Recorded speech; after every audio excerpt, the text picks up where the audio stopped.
मजबूर हो के ते लिफ्ट मंगदा है, अगे जान की रिक्वेस्ट करता है किसी अगे भी, तो कोशिश कराया करो बिठा लिया करो। पहले वक्त के लिहाज नाल अगर गल करिए तो अगर पहले वक्त कोई इंसान ने जाना हुंदा सी एक पिंड तो दूसरे पिंड, तो वो एक जगह ते एक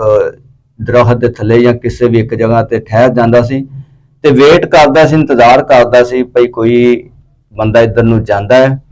ते दोवें रल के लगे जावांगे ते नाले गप्पां शप्पां मारदे ते साडा सफर जिहड़ा है वो कटिया जाएगा। ते अज दे दौर दे विच असीं देखदे हां कि बंदा कोशिश करदा है कि यार दूजे नूं बिठाण नालों मैं कल्ला ही चला जाना।